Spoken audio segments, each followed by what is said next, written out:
Bienvenue à tous et merci de nous rejoindre pour cette nouvelle édition de l'Africa Newsroom. Aujourd'hui, deuxième volet de notre semaine sur les transferts d'argent, avec notre dossier du jour qui sera consacré au développement de la société Express Union au Cameroun. Au programme également de cette émission, Charles Ditidjé, élu nouveau président du Sénarède, la plateforme de l'opposition Burundi. Et au Gabon, les syndicats d'enseignants entendent poursuivre leur mouvement de contestation, et ce malgré la suspension des salaires de leurs collègues grévistes. Et pour nous accompagner pendant cette émission, Rania Belkaya, vous êtes présidente d'AfriMarket. Bienvenue. Merci, bonsoir. Avec nous également Patrice Passy, vous êtes directeur associé DB Conseil. Bienvenue à vous. Merci, bonsoir. Et avec nous également notre éditorialiste Jean-François Candy-Combé. Bienvenue Jean-François. Bonsoir Fanny, bonsoir à toutes et à tous. Tout de suite l'actualité du jour.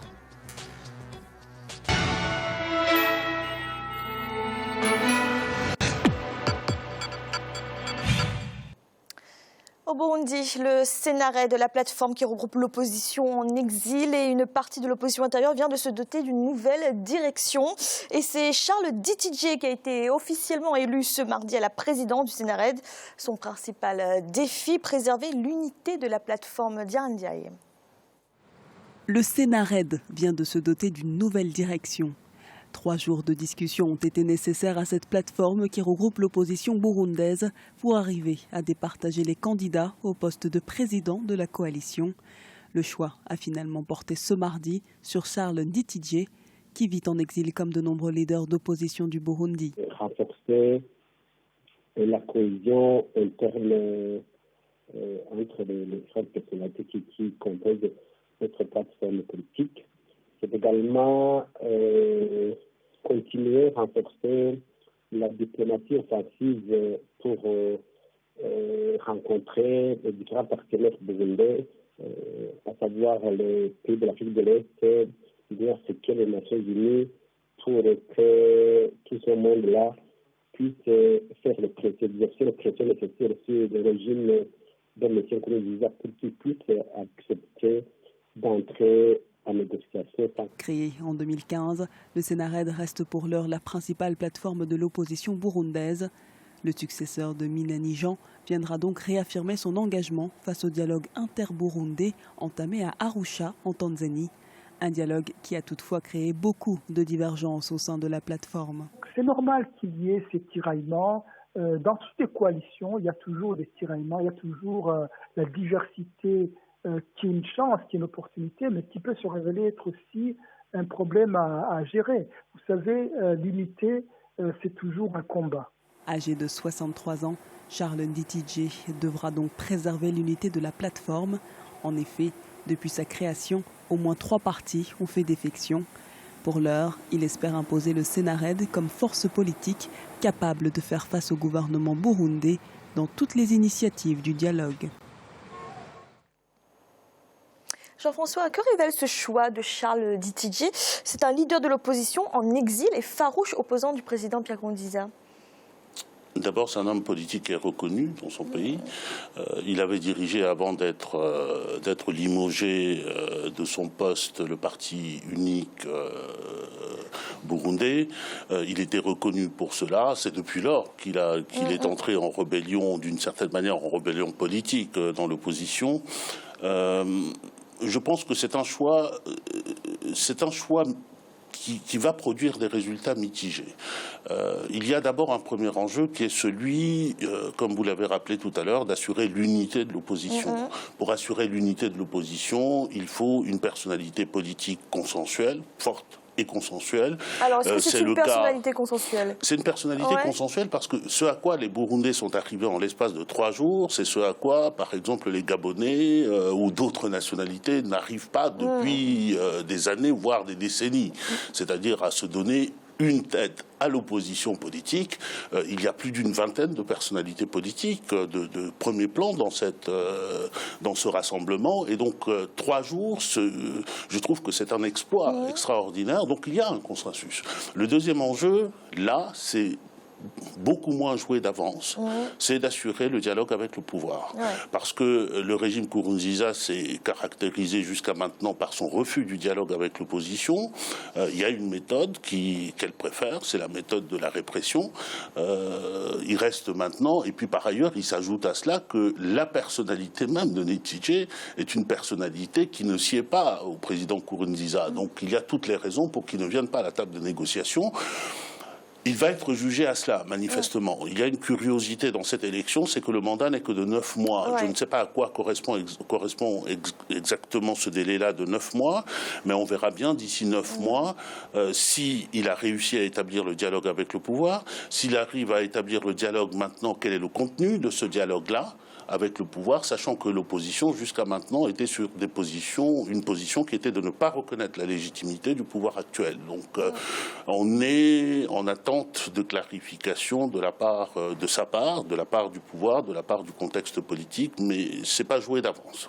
Patrice Passy, que pensez-vous de ce nouveau président du Sénared? Est-ce que ça va être compliqué de renouer, de pouvoir instaurer un dialogue avec le gouvernement burundais?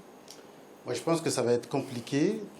Mais la situation du moment impose une espèce d'intelligence situationnelle de la part des différents acteurs économiques, de la part des différents acteurs politiques. Pourquoi une intelligence situationnelle? Parce qu'il y a la famine qui rôde, qui guette, parce qu'il y a un blocage depuis 2 ans, parce que surtout, enfin, il y a des difficultés économiques que cette crise a générées qui ne cessent de s'amplifier. Il y a l'attractivité du pays qui est pratiquement quasi nulle.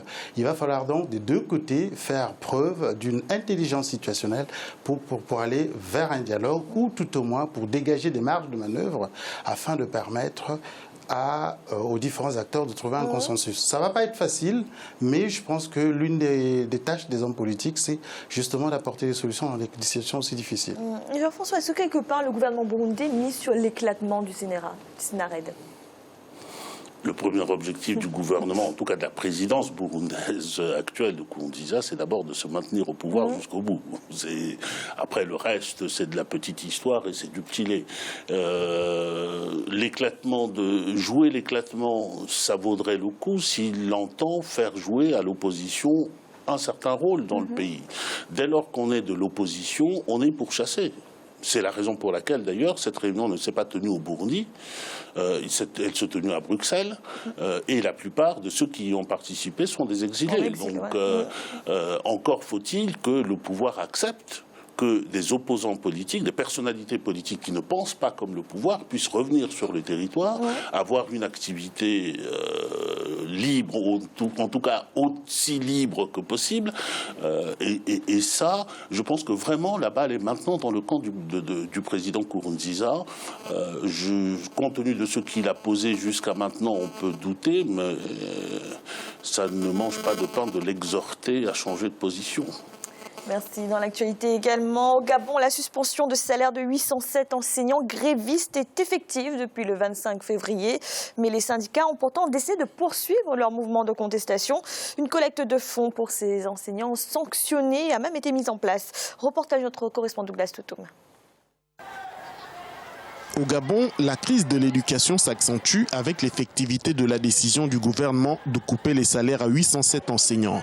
La mesure gouvernementale vise pourtant à renvoyer les enseignants dans les salles de classe. Mais la Convention nationale des syndicats de l'éducation nationale, CONACYCED, ne compte pas céder. C'est dans ce sens qu'elle a lancé à Libreville une collecte de fonds via un système de transfert d'argent virtuel pour venir en aide à leurs camarades tout en poursuivant la grève. Alors ces 807 enseignants se retrouvent aujourd'hui sans salaire.